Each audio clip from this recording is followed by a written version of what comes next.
पिछले लेक्चर में हमने रिले का इंट्रोडक्शन, रिले से रिलेटेड टर्म्स और functional characteristics of relay discuss किए थे। इस लेक्चर में हम क्लासिफिकेशन ऑफ रिले के बारे में डिस्कस करेंगे। Relays are classified on the principle of their operation, यानी कि रिले को उसकी ऑपरेटिंग प्रिंसिपल के आधार पर क्लासिफाई किया जाता है। रिले के ऑपरेटिंग प्रिंसिपल के आधार पे रिले को तीन प्रकार से क्लासिफाई किया गया है। पहला है इलेक्ट्रोमैग्नेटिक रिले, दूसरा स्टैटिक रिले और तीसरा है micro processor based relay.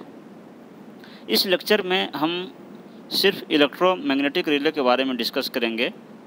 Static relay और माइक्रो प्रोसेसर बेस्ड रिले के बारे में अगले लेक्चर में डिस्कस करेंगे। Electromagnetic relay are those relay which operate on electromagnetic principle, यानी इलेक्ट्रोमैग्नेटिक रिले वो रिले हैं जो कि इलेक्ट्रोमैग्नेटिक प्रिंसिपल पे ऑपरेट करते हैं। These relays are of two types, यानी इलेक्ट्रोमैग्नेटिक रिले दो प्रकार के होते हैं।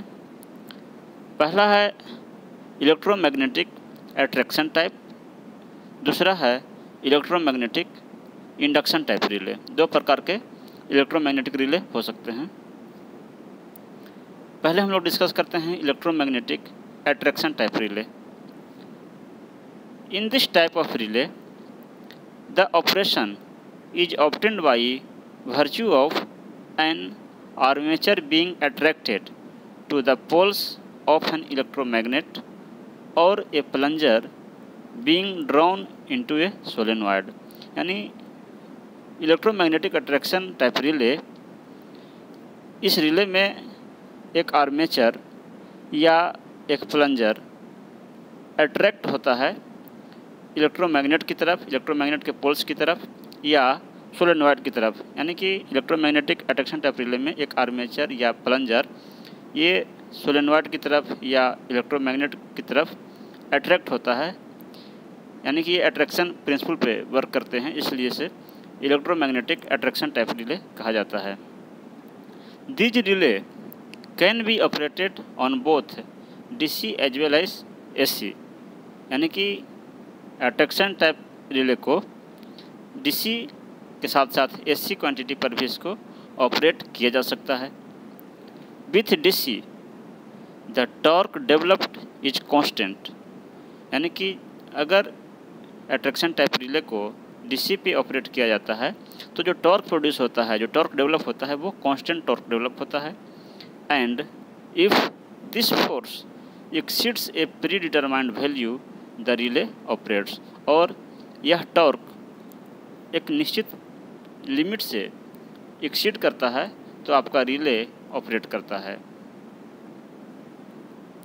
In case of AC quantity the deflecting torque pulsate at double frequency, यानी अगर अट्रैक्शन टाइप रिले को एसी क्वांटिटी पे ऑपरेट किया जाए तो इसमें जो डिफ्लेक्टिंग टॉर्क है वो डबल फ्रिक्वेंसी पे ऑसिलेट करते हैं, यानी पल्सेट करते हैं।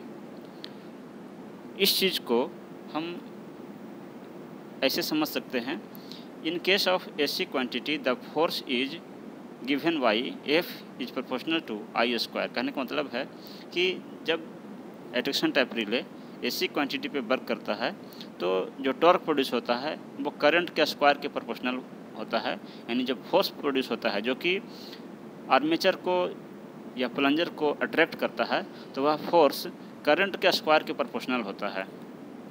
प्रोपोर्शनल का चिन्ह हटाने पे एक कांस्टेंट लगाया गया है के डैश, यानी एफ इजकल टू के डैश इंटू आई स्क्वायर। अब जो अल्टरनेटिंग करंट जिस पे कि अट्रैक्शन टाइप रिले ऑपरेट कर रहा है, मान लिया जाए कि वह करंट है I equal to I M sine omega T. I के सफिक्स में एम है, तो I equal to I M sine omega T, ये आपका अल्टरनेटिंग करंट है जिस पर कि अट्रैक्शन टाइप रिले ऑपरेट कर रहा है। तो अगर इस फोर्स के इक्वेशन में आई का वैल्यू पुट करेंगे तो आपको मिलेगा एफ इजकल टू के डैश, और आई स्क्वायर होने के कारण आपको हो जाएगा I am square sine square omega T.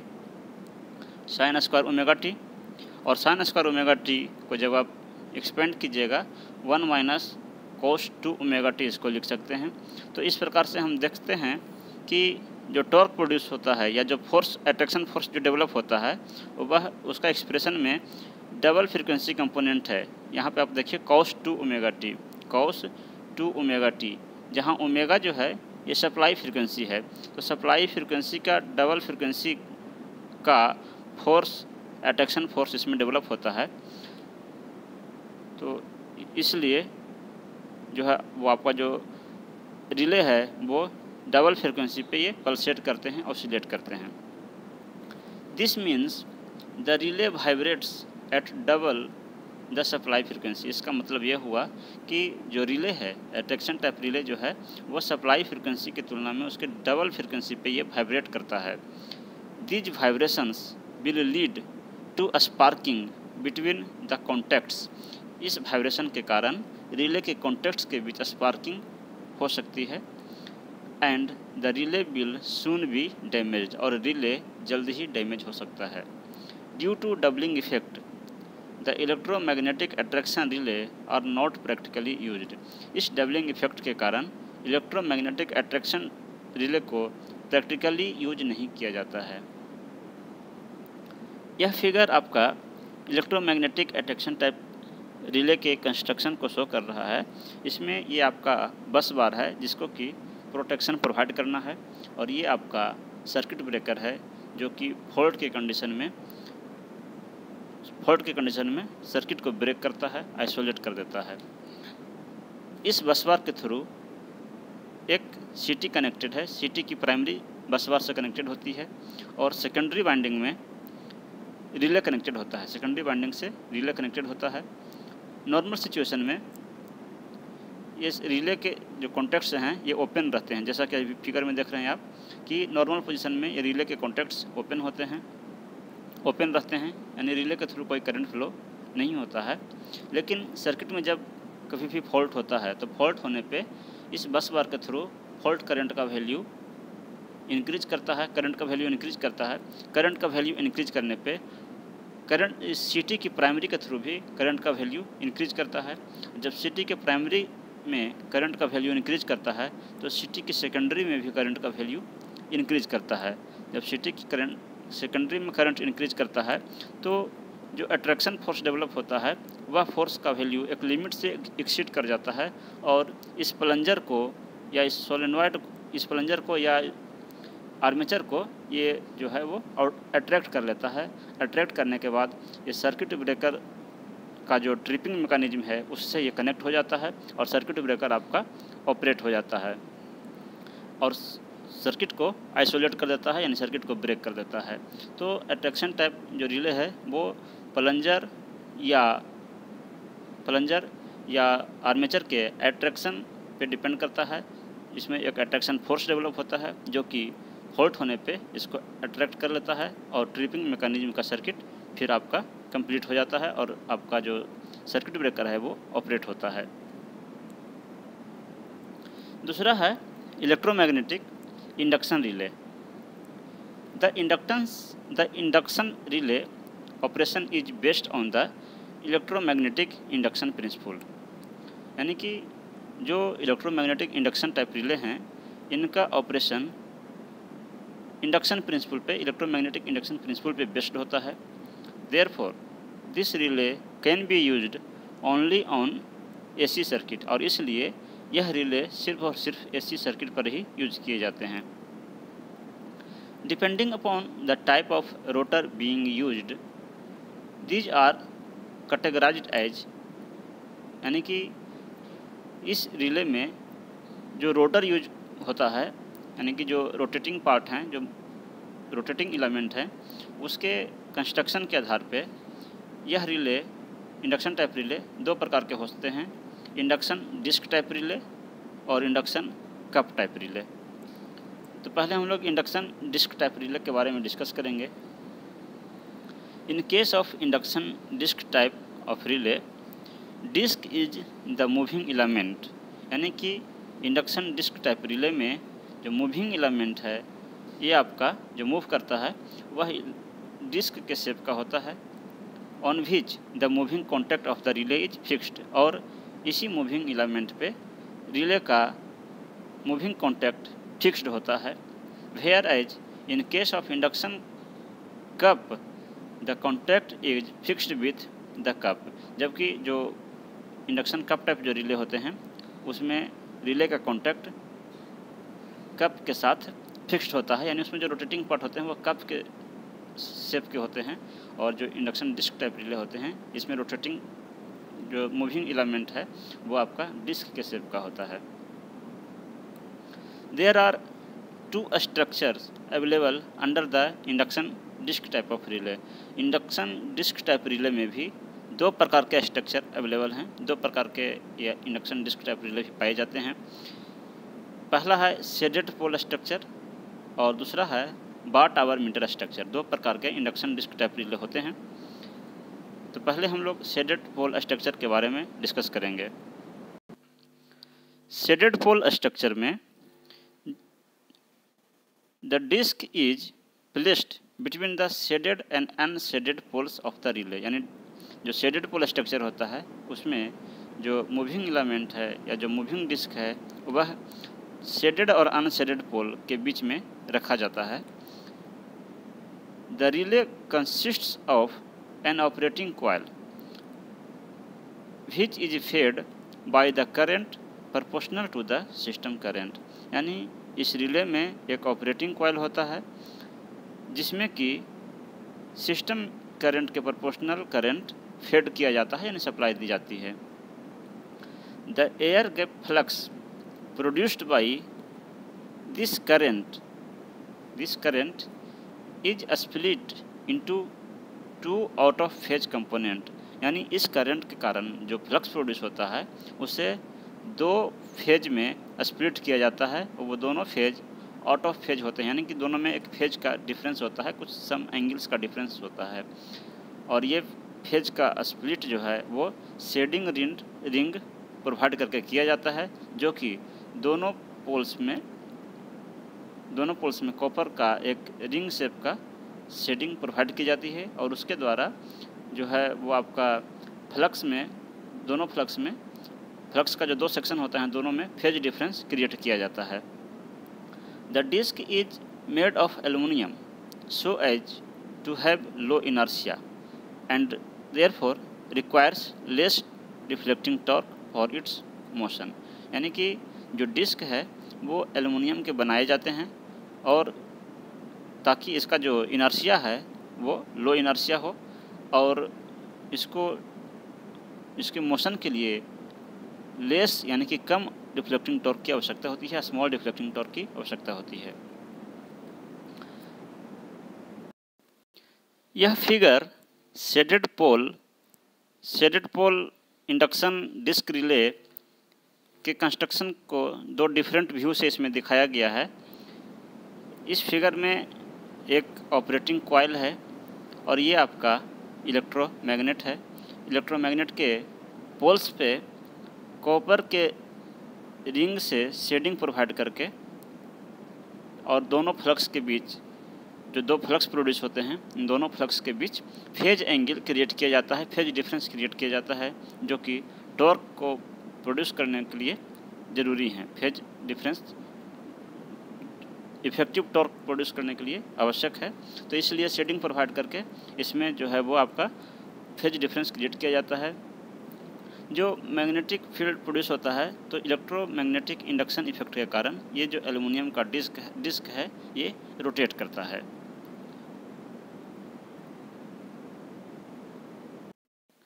Induction disc type relay में जो सेकंड स्ट्रक्चर है वो है वाट आवर मीटर स्ट्रक्चर।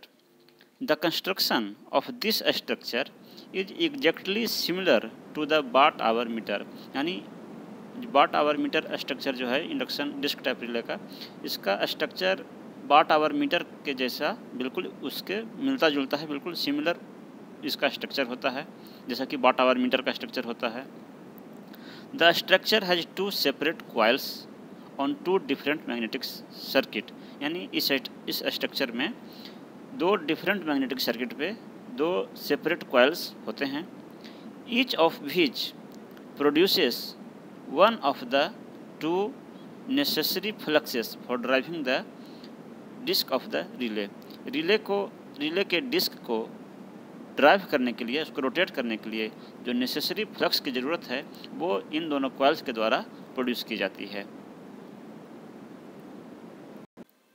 यह figure watt hour meter type induction disc relay के कंस्ट्रक्शन को शो कर रहा है। इसका structure watt hour meter instrument के कंस्ट्रक्शन के सिमिलर है। इसमें एक रिले कॉइल है और एक सेकेंडरी कॉइल है। इन दोनों कॉइल के थ्रू नेसेसरी फ्लक्स प्रोड्यूस होते हैं जो कि इस एल्युमिनियम डिस्क को रोटेट करने में हेल्प करते हैं। इनके कारण आपका टॉर्क प्रोड्यूस होता है और वह इंडक्शन प्रिंसिपल के द्वारा यह एल्युमिनियम का डिस्क रोटेट करता है। प्लग सेटिंग रिले कॉइल में प्रोवाइड की जाती है। रिले में नंबर ऑफ टर्न्स को इंक्रीज या डिक्रीज करने के लिए आवश्यकता अनुसार कम या ज़्यादा करने के लिए प्लग सेटिंग प्रोवाइड की जाती है।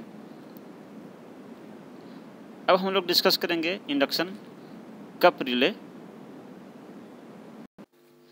दिस रिले हैज 4 और मोर इलेक्ट्रोमैग्नेट्स, यानी कि इस रिले में जो इंडक्शन कप रिले है इसमें 4 या 4 से अधिक इलेक्ट्रोमैग्नेट्स होते हैं।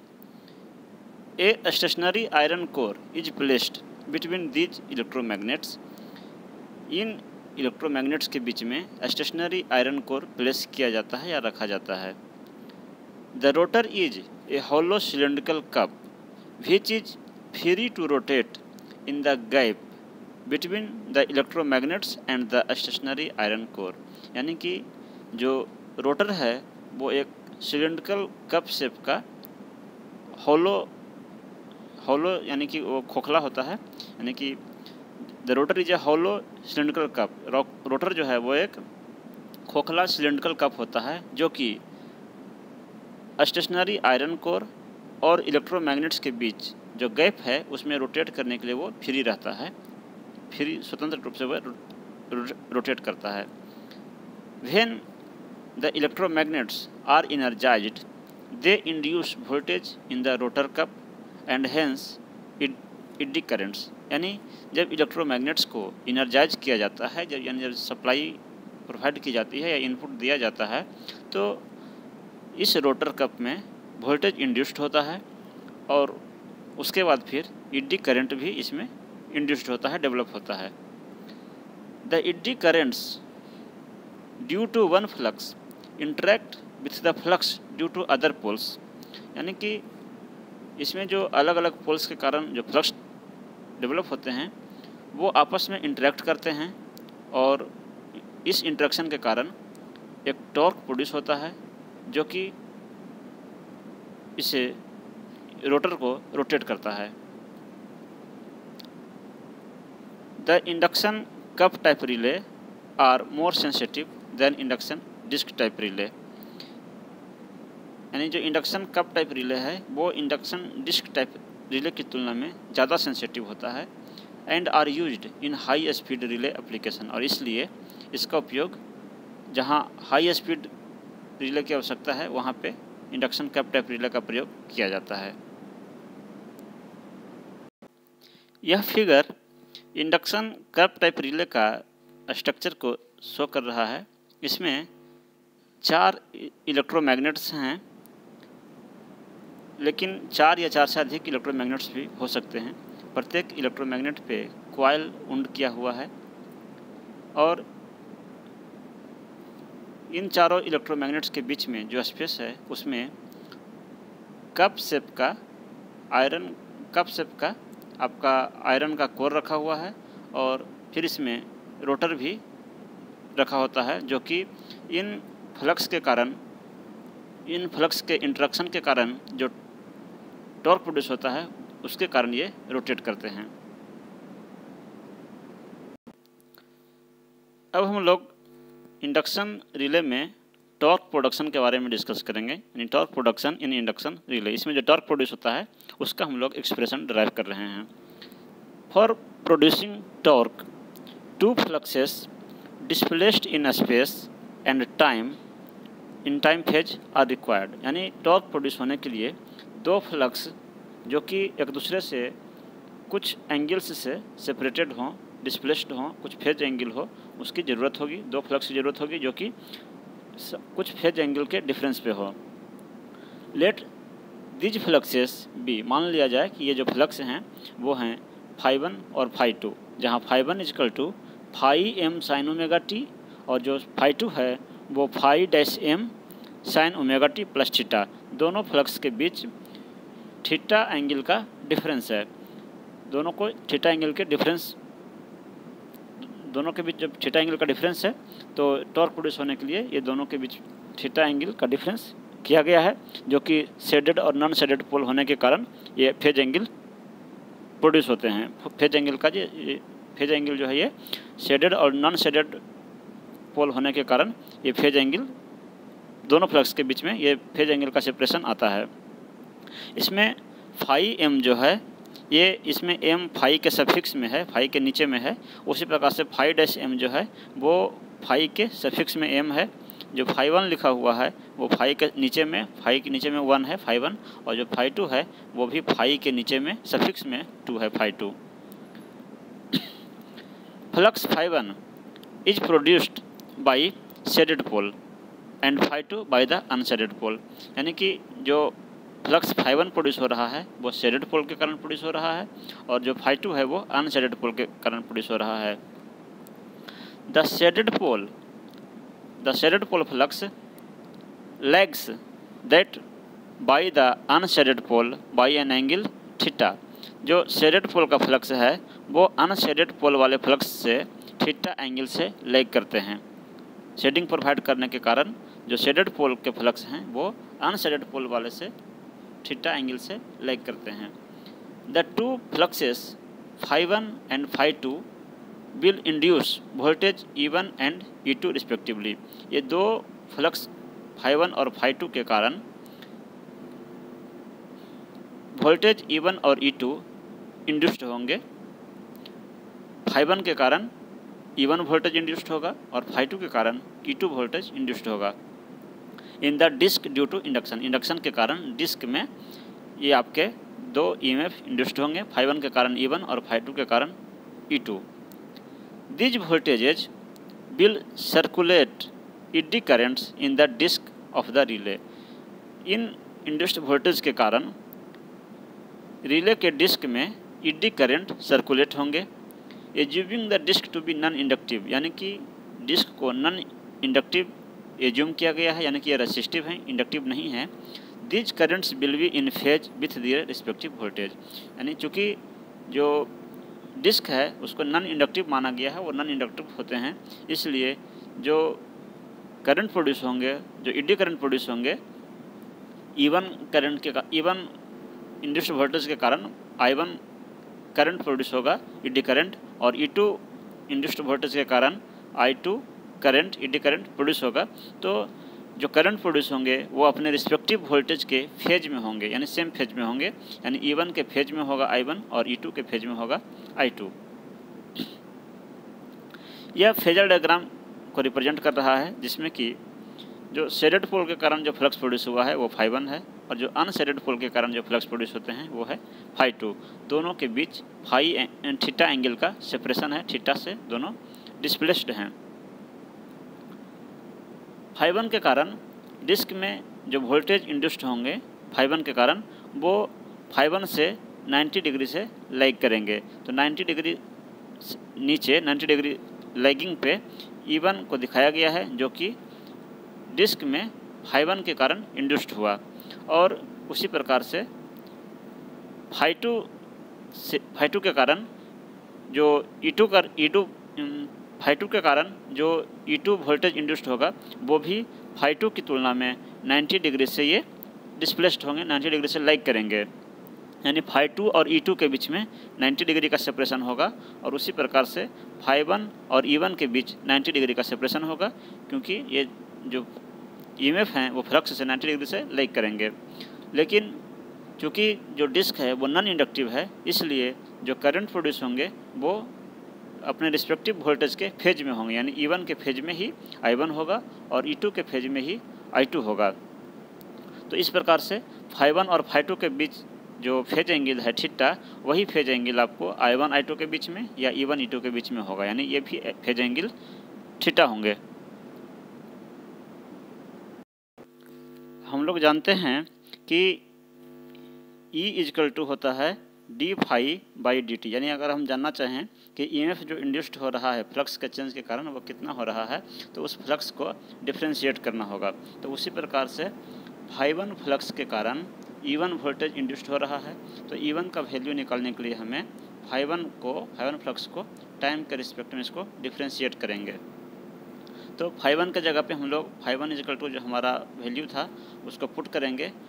तो जब उसको वैल्यू को पुट करेंगे और डिफ्रेंशिएट करेंगे तो हमें मिलेगा E1 यानी E1 जो है वो प्रोपोर्शनल होता है d∅/dt के, तो E1 जो है वो आपका हो जाएगा प्रोपोर्शनल हो जाएगा φm omega cos omega t, यानी φ1 के जगह पे अगर हम पुट करेंगे φm sin omega t put करेंगे और इसको जब हम डिफ्रेंशिएट करेंगे तो हमें मिलेगा E1 is proportional to φm omega cos omega t।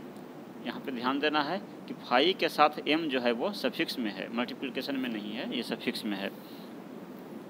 ठीक उसी प्रकार से जो सेकंड EMF है E2, जो φ2 फ्लक्स के कारण इंड्यूस्ड हो रहा है, तो E2 जो है वो प्रोपोर्शनल होगा d∅2/dt, यानी जो फ्लक्स है उसके डिफ्रेंशिएशन से हमें E2 का पता चलेगा।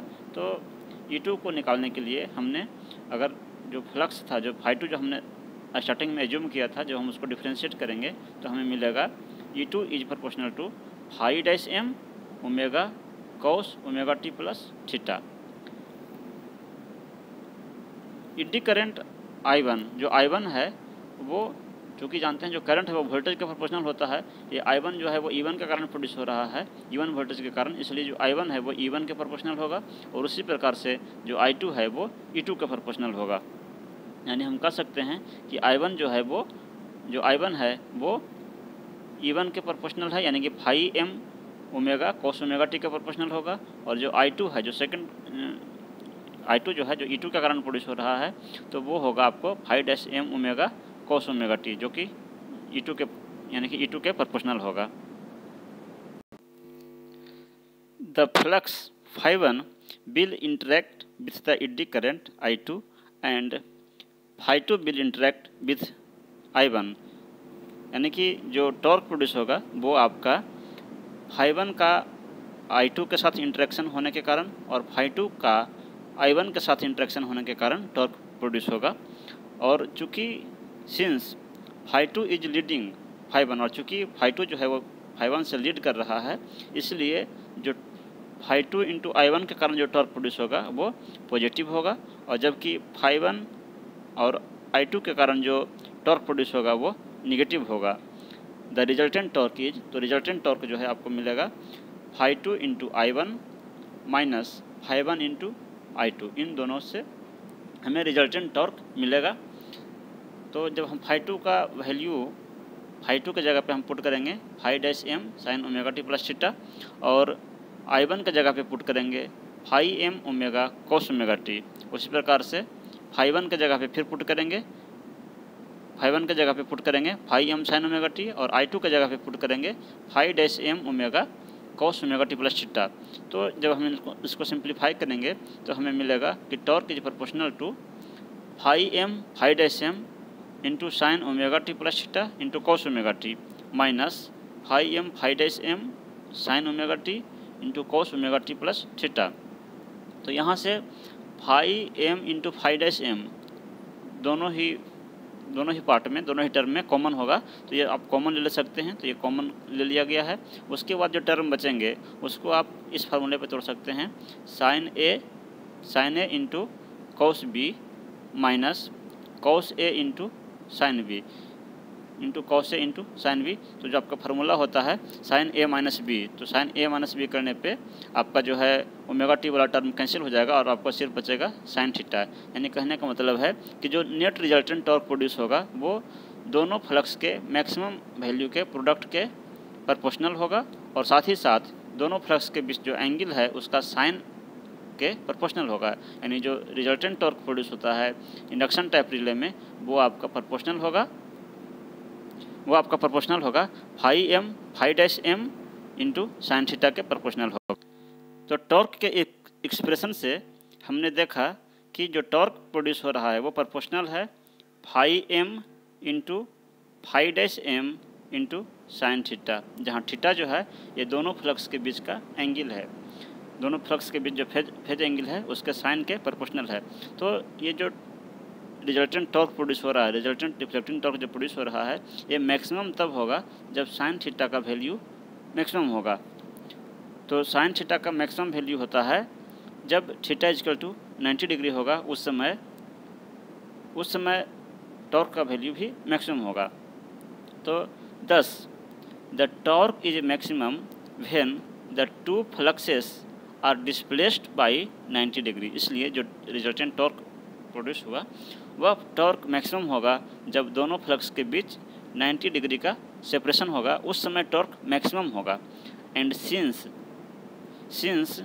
Phi 2 leads phi 1, the rotation of the disc under pole will be from unshaded pole towards the shaded pole। चूँकि जो फाई 2 फ्लक्स है वो फाई 1 से थीटा एंगल से लीड कर रहा है, इसलिए जो डिस्क का रोटेशन है वो अनशेडेड पोल से शेडेड पोल की तरफ होगा। Also the torque is of constant magnitude, therefore there is no possibility of vibration. और चूँकि जो टॉर्क है वो कांस्टेंट मैग्नीट्यूड का है, इसलिए वाइब्रेशन की पॉसिबिलिटी इसमें नहीं है। तो इस लेक्चर में हमने रिले के क्लासिफिकेशन के बारे में डिस्कस किया। नेक्स्ट लेक्चर में हम लोग स्टैटिक रिले और माइक्रो प्रोसेसर बेस्ड रिले के बारे में डिस्कस करेंगे। Thank you.